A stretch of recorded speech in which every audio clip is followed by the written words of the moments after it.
Happy Christmas, Happy Kwanzaa. As we've said in the past, he's wishing you and yours a glorious Christmas Kwanzaa. Put them all together. Put them all together. We celebrate them all. And let's not forget about the solstice. Winter solstice, a lot of people celebrate. And so let us practice peace in this consciousness of light that is, it's in a lot of people's heart at the holidays. Unfortunately, that peace and that light is not carried throughout the year with a lot of people. But I'm charging us with, why not keep this in this atmosphere right now, all over this planet, with so much is going on. This planet and the people on this planet are in dire need of light and peace. And so we are able to center ourselves in that light and peace. And it changes, it shifts human consciousness. Think it does, and it does. One person holding the light and the peace for all. And then we come together in community and hold that light and peace. It benefits us, and it benefits this planet that we are occupying temporarily. Well, we're going to talk today about all the outer trappings and what they could mean to us in our spiritual life, because we all know that we have a spiritual life. We are spiritual beings. So this month at Joyful Gathering, we are celebrating those outer holidays of various traditions, but more importantly, we are celebrating, and we have been celebrating, the inner holiday, which is the birth of the cosmic Christ in all of us. Let's just think about, we're birthing this infinite essence of God-light that's always been there. It's always been there. We are recognizing it. We are tuning into it. It is our true nature. It is that eternal self that lives forever. And as I read last week, and I want to share it again, it's the reading from Ernest Holmes in The Science of Mind, and it's on page 357 if you'll like to read it another time. Holmes writes this: each partakes of the Christ's nature to the degree that the Christ, which means anointed one, by the way, the Christ is revealed through him and her. To that degree, he becomes the Christ. We should turn to that living presence within, recognize it as the one and only power in the universe, unify with it, declare our work to be the presence, power, and activity of this one life. We should speak the word with belief in its power, because the law is the servant of the Spirit. If we could stand aside and let this one perfect light flow through us, we could not help but heal people. This is the power we have within us when we really have the faith that it exists. So this month, we are celebrating what it means to live from that place, to truly align. We talk about this in our classes. We read all of these spiritual books. We discuss it. We do exercises. We do prayer. Are we living it? Are we walking, breathing, and speaking it in life? That's our charge. That is our charge. And it is such a great gift we give not only to ourselves, but to everyone we come in contact with. So this place of cosmic consciousness today, we are going to look at some earthly symbols of the Christmas season that have cosmic meaning. I like this. This is really cool. You're going to like this. More so than you might initially think, okay? We explored a few of these in the very first talk, which I began because Dale was here, I began last week in November. And so today we're going to keep on going with it. So we're going to jump right in. The first symbol that we are going to talk about is the holiday wreath. I'm looking at one. Beautiful wreath staring right back at me. Whether it is a wreath that hangs on your front door, adorns a spiritual center's wall, or serves as an Advent wreath on a coffee table. Whether it is made out of real tree branches, artificial branches, pine cones, or aluminum, or whether it contains lights, bows, ornaments, candles, and fruits, it has one consistent quality. Does anyone know what that quality is? That every wreath has. It has no edges, no beginning, no ends. That's why she's a practitioner. The quality is it is a circle. Thank you. She went right into the whole thing. It is a circle. It is a circle with no beginning and no end. It's the cosmic meaning of this symbol it doesn't take rocket science to get. It's the foundation of our science of mind symbol, which, if you didn't know, that's it, except we put the joyful people in the middle. But if you look at, in any Science of Mind book, it's this circle. I mean, the rest of it's something different. But this circle, which means there is no beginning, there is no end to the infinite love and light of God and to our infinite love and light. The symbol is very powerful, actually. We'll do a whole talk on that one day. So, this is the allness, the eternality that is divine, that is divinity. That which encompasses everything, that which everything is contained within. We say the body of God because there is no limit to it. It is forever expanding itself, and everything is contained within the oneness. This is the spirituality here that we teach of oneness. Everything is contained within the oneness. Nothing is outside of that oneness. That which everything is created from. I love this definition of God, too. And I use this actually in all my wedding ceremonies. A circle whose circumference is nowhere and whose center is everywhere. There is no defining the indefinable. We try to give it qualities, we try to give it words that make sense to us, but it is so much beyond what we could ever describe. We can't describe this infinite creative being. I think about our physicalities, these physical bodies that know how to move and all of the circulatory systems within it, the intelligence that knows how to just operate and function. This is one teeny little drop of the creativity of divine mind. Blows me away. It really does. It's so powerful. So that's what we're going to have the wreath represent, with one added dimension articulated beautifully by Joan Borshenko in this book of hers, The Way of the Mystic. She writes this: in holy moments we are aware that there is only one mind in the universe, a mind present in everything and everyone. We see beyond the illusion of separateness into the intricate web of life in which all things are expressions of a single whole. You can call this web God, the Tao, the Great Spirit, the Great Something, the infinite mystery, Mother or Father, but it can only be known, she says, as love.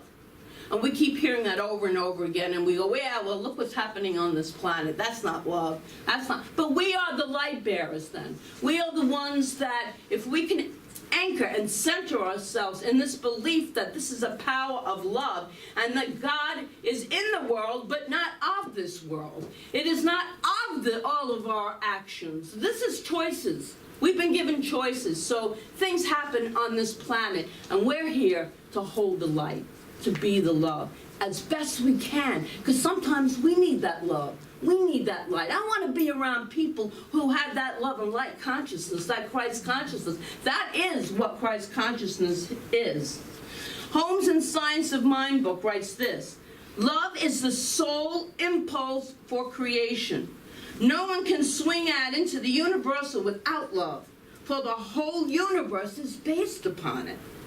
So the earthly symbol of the wreath represents the love of God, the Great Spirit, the infinite mystery, which is unending, eternal energy from which everything is created. Everything comes from this one stuff, the God stuff, and in which everything lives. And then we move into our second symbol, the candle.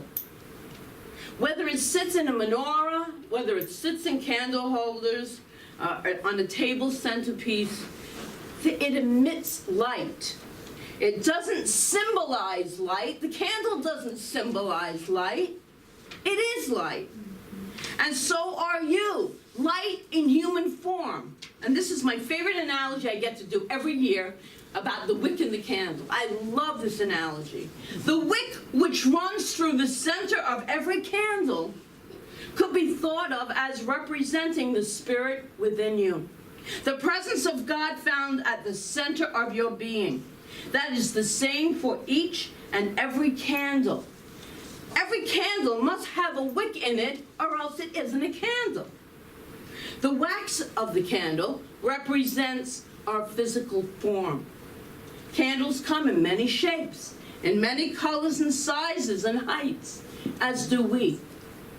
And of course, the illuminated wick, which is the same regardless of shape, size, or color of all candles, represents the Christ light. We all are, truly are, the Christ light. We are the divine light of the living body of the infinite mind of divinity. Isn't that wonderful? Did you know that about yourself? It's true. It's true. Do you believe it? Move into it, because it feels good. It feels good, and then we get the contrast of living life, and then we have this knowledge that not everybody believes. So it's a real divine gift we give ourselves when we believe that we are the wick of our souls. We are the wick. We are the light of the world. And I really love this passage from Holmes in Light. It's called Light. Each of us should seek that beam of light within and follow it to the great light. That light that is in everything.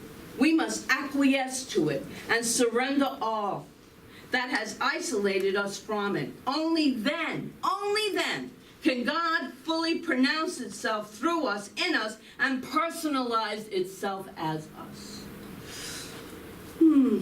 So every time you see a candle, let it remind you of the spark of divinity that is the truth of your being.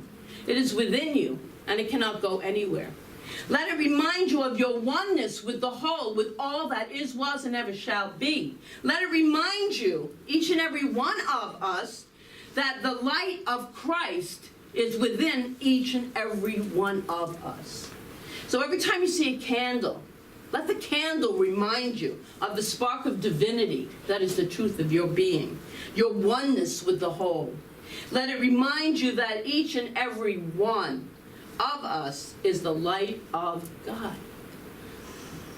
And then we move on to the third symbol. Who has been to or hosted a holiday party so far this year? I'm sure many of you, I know that you have.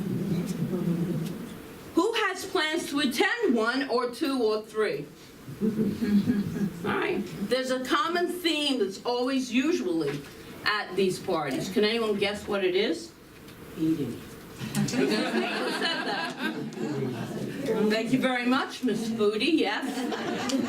It's the buffet table, of course, unless you're being, seated and being served. Usually in a larger party, it's the buffet. So what is the food? The food is an abundance of the great food in many great varieties, from sweet to salty, from substantial to fluffy foods. There's all kinds of foods on that buffet of life. That's a buffet of life. You have to get up and get it if you want it, right? But there's something more to that. I just said it's our third earthly symbol with a cosmic meaning this morning, because the holiday food table reminds me of this statement by Ernest Holmes in Science of Mind textbook. We must learn to come under the divine government and allow the fact that nature's table is ever filled. Never was there a cosmic famine. God is always God. There's nothing missing. It is whole, complete, and perfect. Nothing is missing from the very nature of the divinity. God's very nature is the nature of plenty, the nature of abundance. And so rather than having this buffet table in front of you that represents extra calories, and oh, I shouldn't eat that, and just, that whole thing that plays in the head, temptations to be avoided, which I never do. Just go right for it. But let it represent for us the absolute abundance and plenty that exists in universal mind, that is always available to us to use. We can think that. That is under our noses. It's under our noses all of the time. All we have to do is choose. Now, I'm not advocating to dive in recklessly and eat every single thing on the table. It's not about that. It's about letting food that is served, holiday food that is served, represent the abundance of God in our lives, so that we can think of these cosmic, spiritual metaphors for the actual earthly symbol. And then we move on to the fourth with this 5. The fourth is when you see presents under the tree or a Hanukkah bush. Is there really a Hanukkah bush? No. I didn't think so. Don't believe I mean, I have a Jewish son, and I've never seen the Hanukkah bush. But anyway, this is about gifts. It's about presents. Or as you're shopping for the gifts for someone, for your friends and family, there's a cosmic way to interpret those gifts. What if every gift that you see reminds you to be grateful? Wow, just move into that gratitude. But it's a perfect symbol for gratitude, because what do you say when someone gives you a gift? Thank you. Thank you. The only word you ever said is thank you. That would suffice. I mean, it's thank you is a comment of absolute gratitude. And by suggesting that gifts are symbols of gratitude, I don't mean to suggest that we expect, because lots of times you don't get that thank you. It's not being in, it's giving freely. Just giving freely with a grateful heart. That's what it's about. The purest, from purest place of which the gift is given, there is absolutely no attachment, because that's where we can really get ourselves caught in. The string, in that string of an expected thank you, that truly is giving unconditionally. So let the gifts remind us to be grateful, to have a full heart of gratitude, whether we like the gift or not.